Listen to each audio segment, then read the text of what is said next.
Hello and welcome to the Fintech Finance Virtual Arena. Today we've got a very special arena and it's something that's very close to my heart. We're going to have the ultimate buzzword breaker, which in finance, let's just be honest, there's a lot. And who better to join me with than Simon Jones from ClearBank. Simon, how are you doing today? Great to be on Fintech Finance, and great to be also, touching a topic that's close to my heart. Too many buzzwords in this industry. Absolutely brilliant. I think it's quite pertinent if we could get a bit of background to ClearBank and your role there, please. Yeah, no, I'd love to do that, Doug. So I'm the Chief Customer Officer at ClearBank, and ClearBank is a fairly new, 3 or 4 years old, fully fledged clearing bank in the UK. So that's a fully licensed bank that connects other fintechs and other financial services regulated entities to the payment rails, to the payment clearing systems in the UK. Traditionally, this was done by one of the major high street banks that we know and love, and we know the brands very well on the high street. And there really wasn't many others other than 4 or 5 banks that had the ability to help regulated entities connect to the payment systems. And that's where ClearBank was formed and came along. It was realized in the industry that a lot of new, exciting new technology, fintech and finance applications can be created on this new technology. But they needed to also connect to the payment rails to make that happen in a very easy and affluent way for consumers, in a modern way, speed in a real-time way, and that's really what happened with forming ClearBank. And we are powering many of the most successful fintechs in the UK, and also helping banks and building societies and credit unions update their technology and update their user experiences as well. Absolutely brilliant. So with that in mind then, I want to explore your role a bit more because of ClearBank sitting in that interesting part of the ecosystem. Can you tell me a bit more about it, please? Yes, I'm the Chief Customer Officer, and I work with the client coverage team and my marketing team, as also the product management team, to really understand for regulated financial institutions what they need to be able to deliver their propositions to the market. What's so exciting is, we see brand new propositions that are being developed in the market that might just be an idea or a thought, and we can actually literally help that fintech bring that idea to market and make sure that it is connected to the payment system so that people can pay and receive, for that fintech. So we get to see all sorts of exciting new things that are coming to the market, and also, brands that want to move to a new app or want to deliver a new experience for their existing loyal, customer base in new ways. So it's very exciting. My team and I, constantly enjoy, as I say, creating new things in the market and making better things for consumers and for small businesses out there to support them through our myriad of, financial services partners. Absolutely excellent. So I think we've got to get into the core of it now. Since you have that role which enables you to see all these exciting new concepts and action some of the ones you think are important. In your opinion, what are the defining buzzwords in fintech, especially before the pandemic? Yeah, there's an awful lot going on in our industry at the moment, and it's very exciting. I think, what we saw last year and the years before was really developing the fintech propositions for consumers. So whether that be more efficient ways to do your cross-border payments, more efficient ways to spend or aggregate your spending, is I think what we saw very much in the business to consumer space. What I think what you're really seeing taking off, I think, a lot more this year is people are using some of those apps not on an ad hoc basis, but actually starting to use them every day. So at the beginning of the pandemic, we saw spending cards contactless absolutely go through the roof as people needed to spend either online, or when they did go to a store, they just needed to use contactless point of sale and in a very efficient in a very efficient way, and not use cash not use cash as they used to perhaps use going forward. So I think you'll find a lot of those consumer apps have seen very strong growth in transactions that consumers are spending on, but you haven't necessarily seen quite such an uptake outside of the card spending, and I would see in the business-to-business spending as well.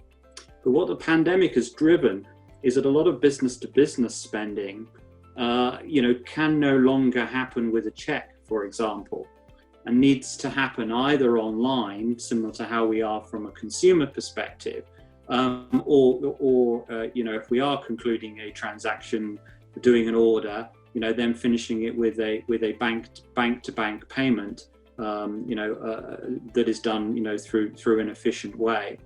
And I think you'll find that particular part of finance has grown quite significantly in the last 6 months as businesses have come out of lockdown 1, reopened and started to do more business again, but realized that they had to do it online. They had to do it in a non-person to person way, and therefore they needed to start accept not just card payments but other types of payments directly from other businesses, other consumers, etc. And not just being reliant on the card payment systems.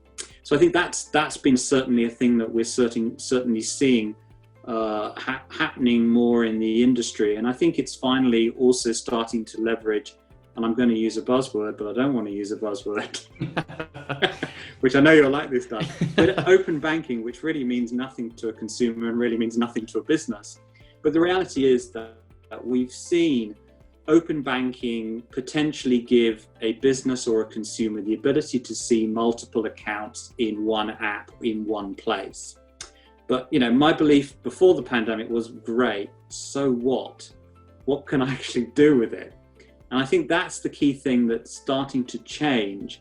And I think the pandemic has also really started to make consumers think and businesses think about that change. If they've got all of their accounts aggregated, they want to be able to transact on them. And, they want to transact on something that they feel secure, familiar with, and is something that is very easy to use and makes their life a lot easier. And I think that's the key thing, is making your life a lot easier. You'll find that what we've seen is that consumers and businesses are starting to take these account aggregation apps and actually start to transact on them and use them to transact across multiple accounts using, what I call bank-to-bank payments. So if I'm buying something from a supplier, I will go on and actually push a payment to that supplier online, and they can get acknowledgement straight away. It's still at very early stages of what I would say is the open banking, ecosystem. But I think you'll start to see websites, invoices, vendors start to say, can you just push me a payment, to this phone, this mobile number or this email address, etc. To make it much easier to get that payment to that business, and for them to see it in a real-time basis as well. So I think that's probably the thing that you're seeing in the last 3 months or so, 3 or 4 months, starting to take off more. And I think you will see as we go into next year, as we see the pandemic is not going away as quickly as we would all like.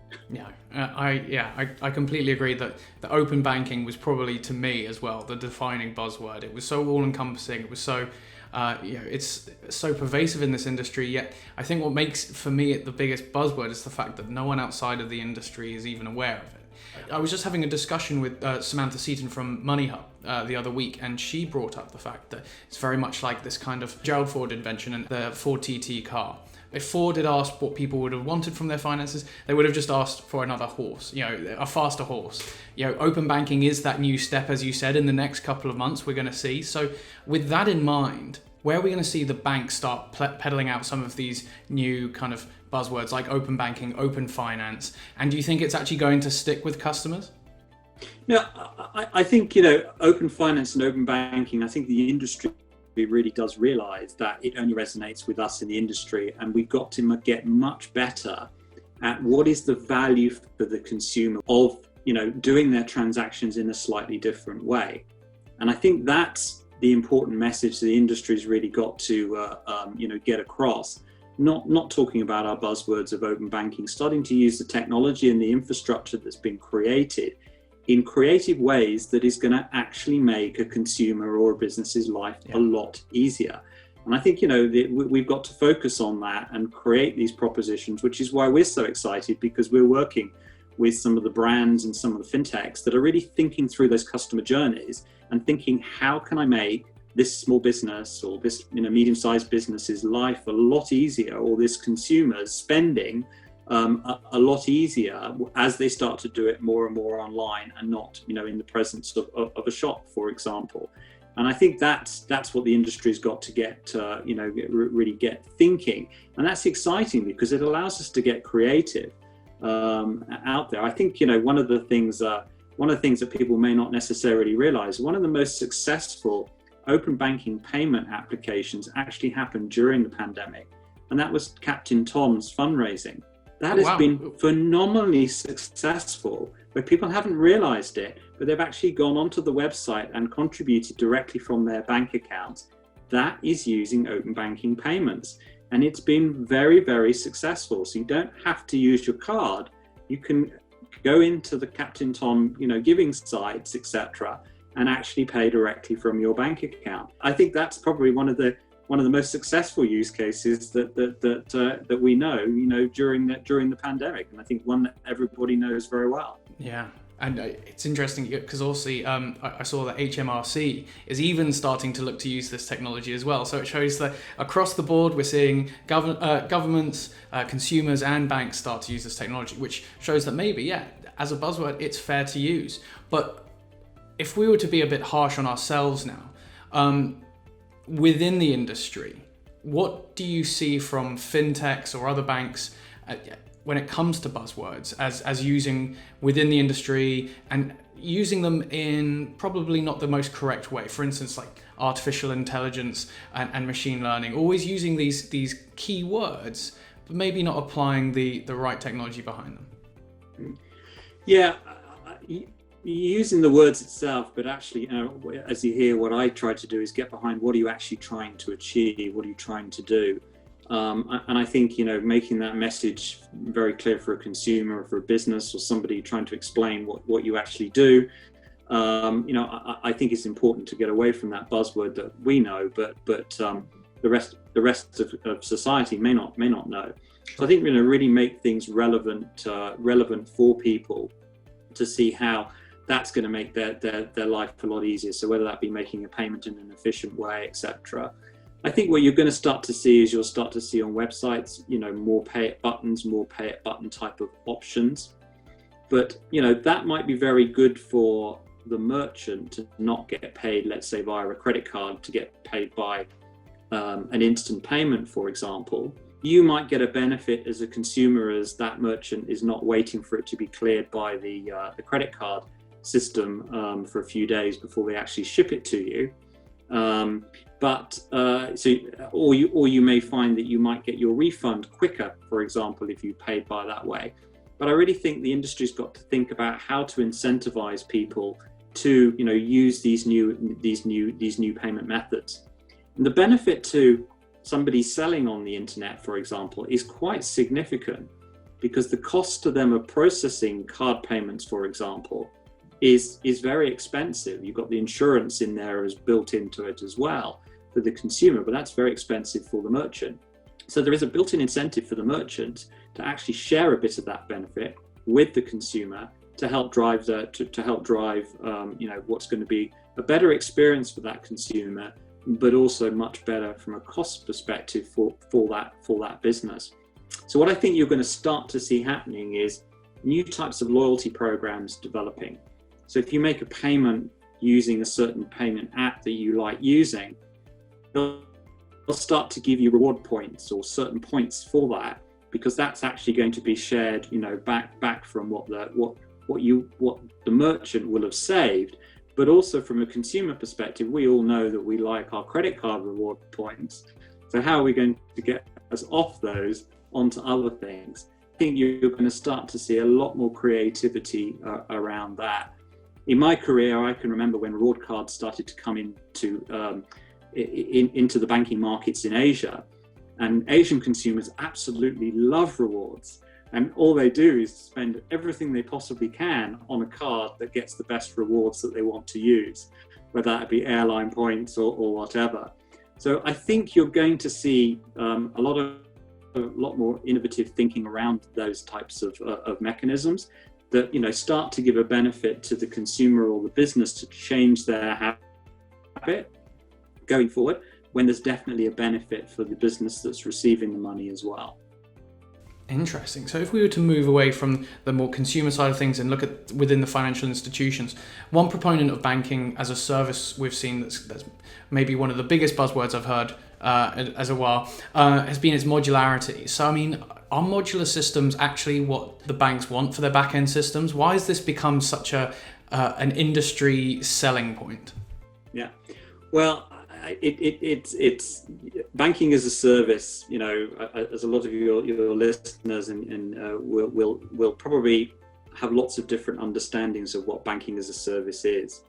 So we know that cloud-based software applications are known as software as a service, and you can rent it on a monthly basis. You know, we know certain video entertainment subscriptions or music subscription services out there are very good examples of consumer software as a service type of applications, where you simply pay every month to use that particular application.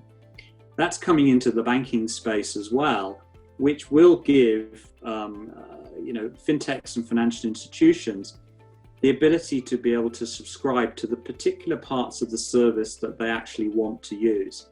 So as an example, for somebody like ClearBank, you know, we're able to connect a regulated entity to, you know, the 3 or 4 payment systems that are available in the UK.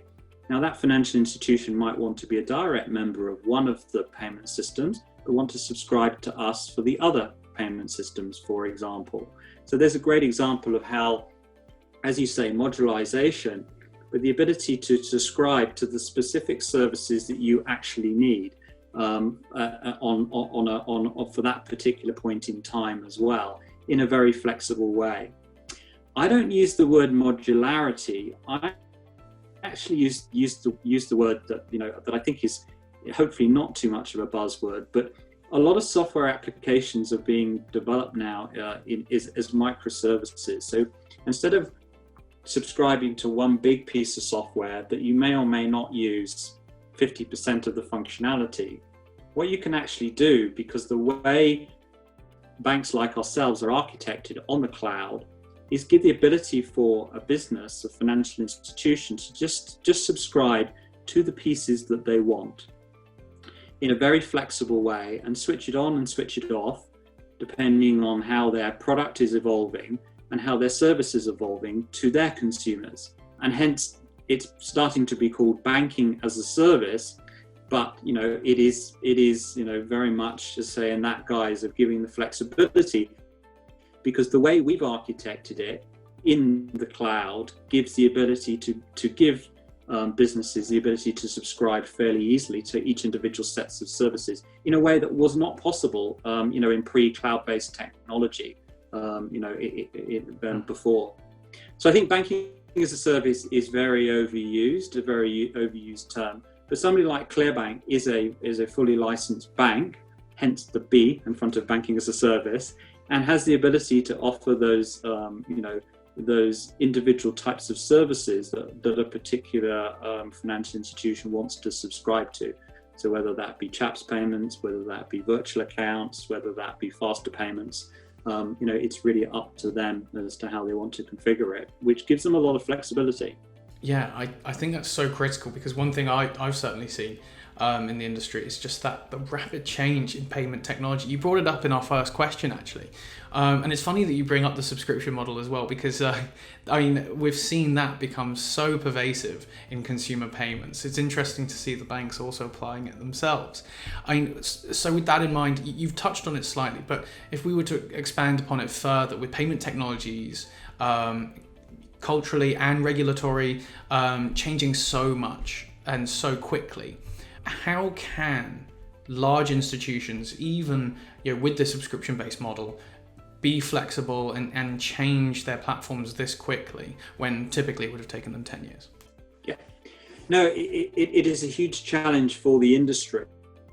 And I'm very, very lucky to work for an institution that has a brand new modern-based platform, because there's not a lot of change going on in the infrastructure clearing systems as well in the UK. So, for example, a lot of financial institutions and banks have had to upgrade to new standards on SWIFT, for example, the ability to track and trace payments through the SWIFT system has now fully gone live, and everybody's had to comply to that. That's been a challenge for some large financial institutions to do that. In addition to that, we've got clearing system changes. So the high value CHAPS payments system is going through a second iteration over the next couple of years. Again, another very significant change that will make that infrastructure more efficient, as long as you can connect to it in a very flexible, a microservices type based way. And then finally, not finally, but further in the future, in the next, I would say 2 to 4 years, you're going to see a major change in the faster payment system in the UK as well, and starting to bring together the what's very old-fashioned direct debit, what's known as the BACS clearing system, and the faster payment systems, bringing those actually together into the industry. And again, understanding consumers want instant. We get instant with one clearing system, then why shouldn't we get it with the other? And start to bring those together. So I've already reeled off a huge number of stuff that we're already geared up to be able to change with, because we've architected our systems to, adopt that microservices approach, be very flexible and nimble. And I think it's a huge challenge for, a lot of financial institutions to make sure that their architecture is able to, cope with that sort of level of change and evolution that we're going to see in the industry.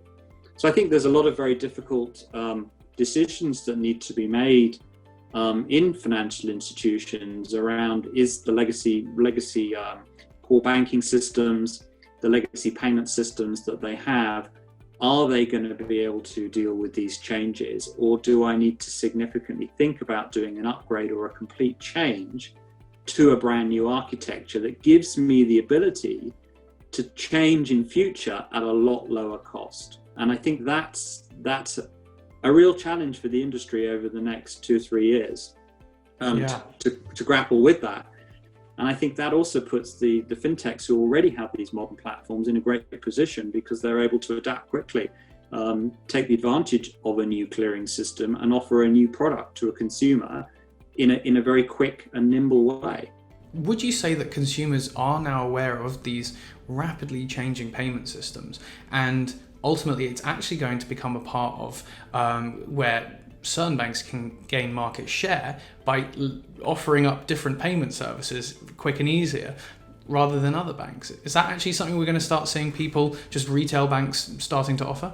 No, I think you will. I think you'll see, payment enabling fintechs, doing it potentially quicker. But I think you will start to see, more well-known branded banks start to offer new payment type services. You're starting to see it. We've seen a couple launch. One actually works with us, a new foreign exchange service out there that's run by a large bank, and we've seen another one in the last week actually talk about launching a global remittance foreign exchange bank account type service to consumers. So I think you'll see that the banks are taking on the challenge. But in order to be able to deliver in the same way as, let's say, a fintech with a very modern cloud-based platform, they have got to literally change all of their systems that interact with that consumer.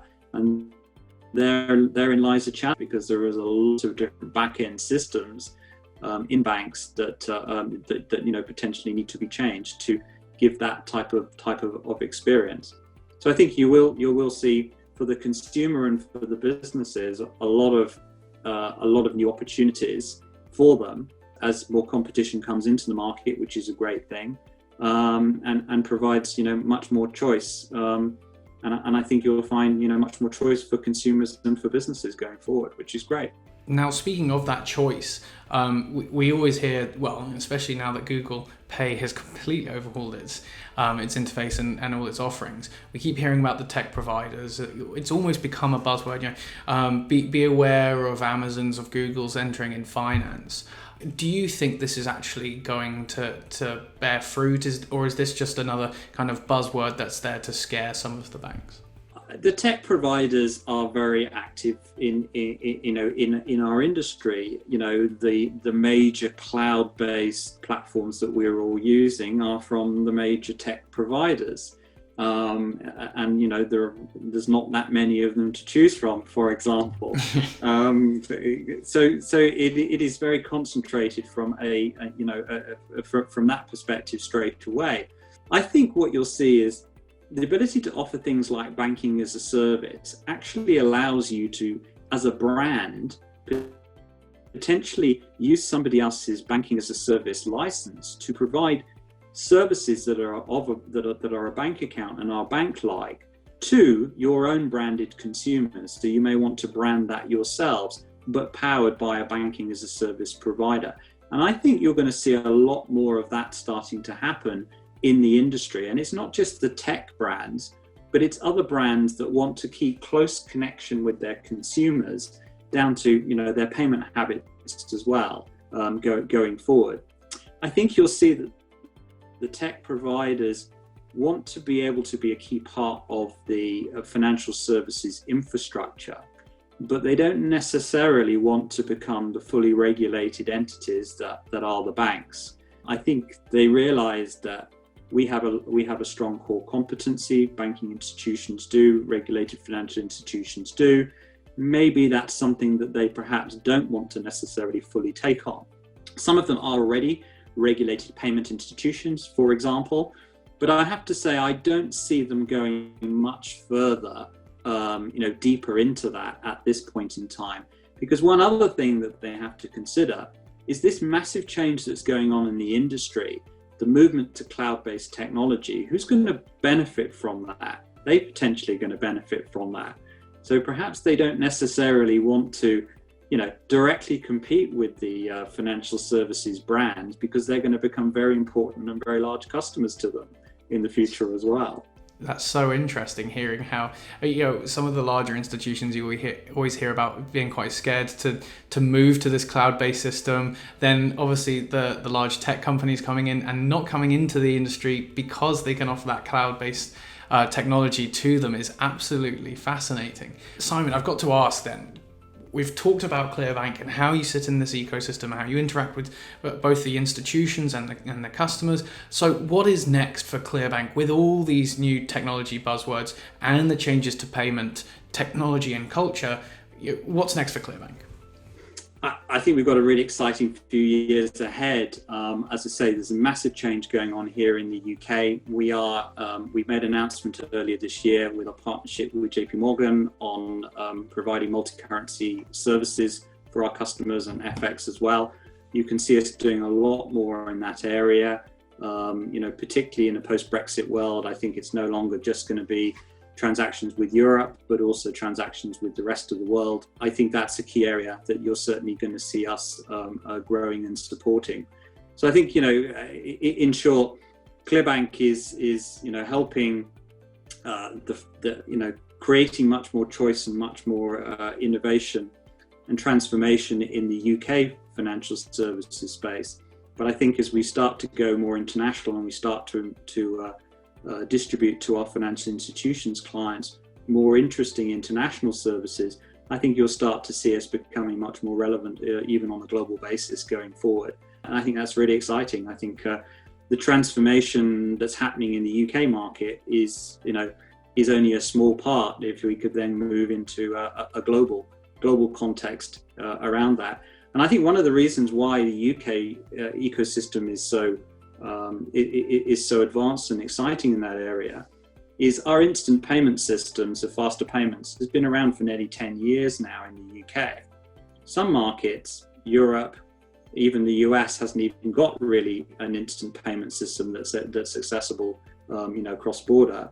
I think some other markets are only just starting that journey, where we've already got, 8 to 10 years already under our belt. And I think that puts the UK in a really strong position to be able to, lend its expertise into other markets around the world. It sounds absolutely exciting for you guys. I'm really excited to hear what comes out, because there's so much doom and gloom, especially with the pandemic. But it's actually brilliant to hear that we're going to hear this opening of finance because of all these technologies. So Simon, thank you so much. I hope you've enjoyed your time on the show. Great, thank you for being on, Doug. It's been great. Absolutely brilliant. Thank you so much. And to all our viewers, thank you as well. You can catch the rest of the series and much more over at www.fintechf.com, and of course YouTube and LinkedIn, where I will see you there. Have a good day. Goodbye.